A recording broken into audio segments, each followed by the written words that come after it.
नमस्कार, मैं Uday Shankar, news bioscope में आप सबों का स्वागत है। मुख्यमंत्री नीतीश कुमार ने एक तरफ जहां जल संसाधन विभाग में चयनित अभ्यर्थियों को नियुक्ति पत्र सौंपे हैं, पटना के श्री कृष्ण मेमोरियल हॉल में नियुक्ति पत्र वितरण कार्यक्रम का आयोजन हुआ, जहां सीएम ने 1006 चयनित अभ्यर्थियों के बीच नियुक्ति पत्रों का वितरण किया, जिसमें वित्त मंत्री विजय चौधरी और जल संसाधन मंत्री संजय झा भी मौजूद रहे।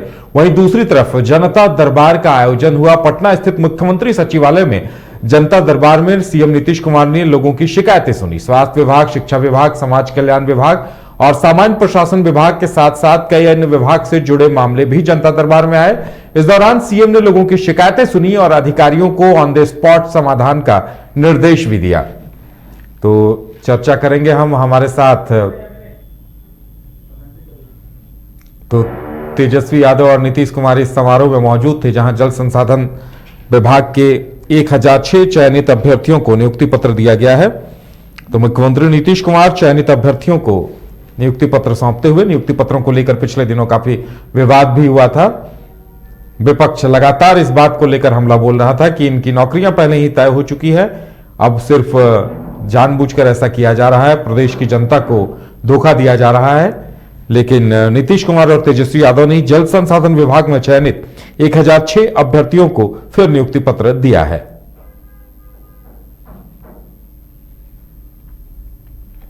आप तस्वीरें देख सकते हैं कि तेजस्वी यादव और सीएम नीतीश कुमार ने 1006 चयनित अभ्यर्थियों को नियुक्ति पत्र सौंपा है। इसी तरह बिहार की सियासत में इन दिनों कोढ़नी उपचुनाव को लेकर भी सरगर्मियां तेज हो चुकी हैं और माना जा रहा है कि जिस तरह से जनता दरबार और नियुक्ति पत्रों का वितरण किया जा रहा है, कहीं न कहीं ये कोशिश है कि मतदाताओं को यह संदेश दिया जा सके। क्योंकि अभी जो 2 उपचुनाव हुए, वो मोकामा और गोपालगंज, जहां गोपालगंज में सहानुभूति लहर की बात थी, वहीं मोकामा में बाहुबली अनंत सिंह की बात थी, जिससे माना जा रहा है कि इन दोनों प्रत्याशियों का अपना खुद का वजूद काफी मजबूत था और इसी वजह से उनकी जीत तय थी। वहीं कुढ़मी में माना जा रहा है कि असल मुकाबला होगा एनडीए और महागठबंधन के बीच, जहां कौन कितना ताकतवर है और कौन किस पर भारी पड़ता दिखाई दे रहा है, यह तय होना है। और ज्यादा जानकारी के लिए इस वक्त हमारे साथ हमारे संवाददाता राजीव पटना से जुड़े हुए हैं। जी राजीव, नीतीश कुमार काफी सक्रिय दिखाई दे रहा है, चाहे नियुक्ति पत्र वितरण की बात हो या फिर जनता दरबार की बात हो। देखिए, नीतीश कुमार जब से 9 अगस्त डेट ये याद रहे, महागठबंधन की सरकार जब बनी है, तब से तेजस्वी यादव ने, जब महागठबंधन की सरकार बनी थी तो बाहर निकल के मीडिया से ये कहा था कि नौकरियां हमारी सरकार में दी जाएगी युवाओं को।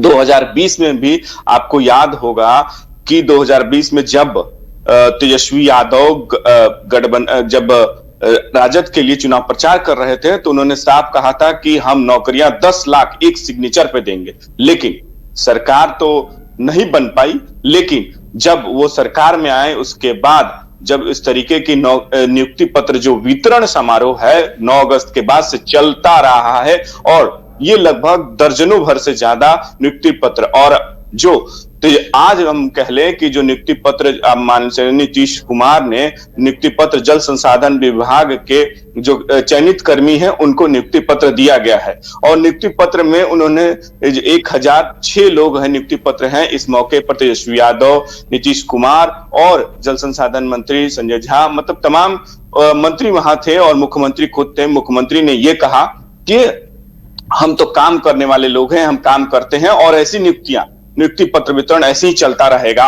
और उन्होंने ये भी कहा कि ये सिलसिला जारी रहेगा और जितने भी विभाग हैं उसमें नियुक्तियां निकाली जाएंगी और नियुक्तियां की जाएंगी। मतलब लाखों नियुक्तियां की जाएंगी, वो भले स्वास्थ्य विभाग में हो, शिक्षा विभाग में हो, या तमाम जितने भी विभाग हैं उनमें नियुक्तियां की जाएंगी। आज जल संसाधन विभाग में चयनित कर्मियों के लिए वो कर रहे थे और नियुक्ति पत्र दे रहे थे। तेजस्वी यादव भी कह रहे कि हमारे तो काम हर एक विभाग में नियुक्ति करना है। और जो ये सियासत जो आप कह रहे हैं कि इससे बहुत सारे कुढ़नी विधानसभा को, तो कहीं ना कहीं ये तो एक साधने की तरीका है। और जहां नियुक्ति पत्र का वितरण किया जा रहा है, तो इससे बेरोजगारों में, जो युवाओं में एक तरीके से साफ संदेश जा रहा है कि सरकार ये काम कर रही है और सरकार नियुक्ति पत्र बांट रही है और नियुक्ति दे रही है, तो कहीं ना कहीं इस पे तो इफेक्ट पड़ेगा। 2000 देखिए लंबा एक होता है कि चुनावी छोटे के लिए नहीं लड़ा जाए, आगे जो ये नियुक्ति पत्र का वितरण है 2024-2025 की लड़ाई एक तरीके से उस तरीके का एक पार्ट बनाया जा रहा है, मतलब वो एक जमीन जो बनाई जा रही है उसकी ये तैयारी चल रही है। और इसकी तैयारी यही है कि जो नियुक्ति पत्र विवरण दिखाया जा रहा है, वितरण जो हो रहा है, तो कहीं ना कहीं लोगों में ये लगे, युवाओं में ये लगे कि सरकार युवाओं को रोजगार दे रही है, रोजगार को काम दे रही है। और भी बार बार तेजस्वी कहते हैं कि 10 लाख से ज्यादा नौकरियां देंगे, स्वास्थ्य विभाग में लाखों नौकरियां देंगे, तो कहीं ना कहीं बेरोजगार और जो युवा हैं उनके लिए एक तरीके से उनके कहने का एक उनको वोट बैंक में तब्दील करना 2024-25 में ये एक नियुक्ति पत्र जो दिया जा रहा है, चाहे उनकी कही जा रही तेजस्वी यादव को, तो कहीं ना कहीं लोग जो युवाओं हैं उनमें तो प्रभावित कर ही रही है।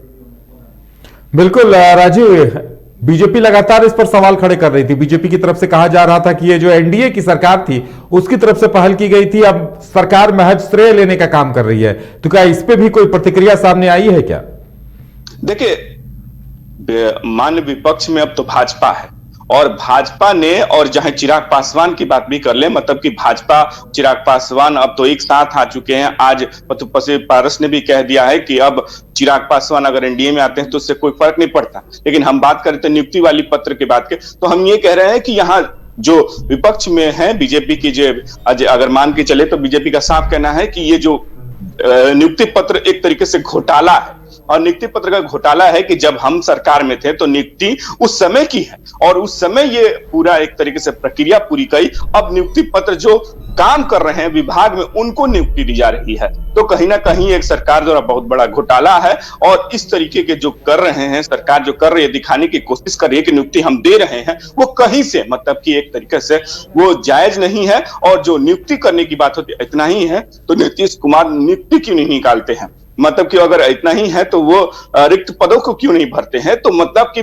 बीजेपी की तरफ से पूरी तरीके से हमला सरकार पर बोला जा रहा है कि ये केवल दिखावा है, परसेप्शन गेम खेला जा रहा है जनता के साथ।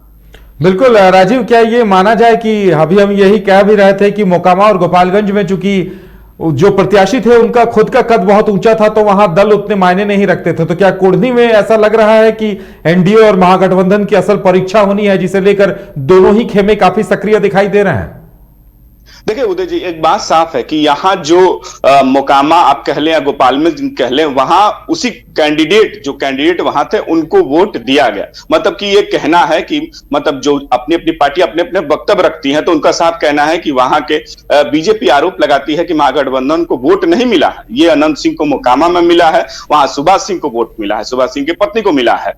तो मतलब ये है कि अपने अपने इधर महागठबंधन आरोप लगाती है कि बीजेपी का कोई जमीन नहीं है, कुछ नहीं है जमीन, वो कुडनी विधानसभा में। अब असली परीक्षा अगर मान ले कि सही करें हैं कि कुडनी विधानसभा में ही होगी, इसलिए कि जहां राजद का जहां वोट बैंक था, राजद अपने कैंडिडेट खड़ा करती थी, अब वो उन्होंने जदयू को दिया है, मतलब जदयू को ये सीट दिया है। और जो उम्मीदवार हैं वो भी 2 बार चुनाव जीत चुके हैं। लेकिन अब ये असली इसलिए होगा कि जिस तरीके से सरकार ये नियुक्ति पत्र वितरण हो या तमाम ऐसे जो वादे कर रही है, तो उसकी एक तरीके से बानगी आपको कुर्नी में देखने को मिलेगी। लेकिन एक बात साफ है कि जिस तरीके से भाजपा हमलावर है, तो कहीं ना कहीं सरकार पर भी बार बार ये आरोप लगा रही है कि जो खेल हो रहा है वही शराबबंदी को लेकर, जो शराबबंदी है, शराब से इस तरीके से जो जीतन राम मांझी हो, उपेंद्र कुशवाहा हो या उन्हीं के पार्टी के जो उद्योग मंत्री हो, या तमाम लोग कहते हैं कि शराबबंदी फेल है। तो कहीं ना कहीं सरकार को घेरने में बीजेपी लगी हुई है और उस तरीके को वो कर रही है, बना रही है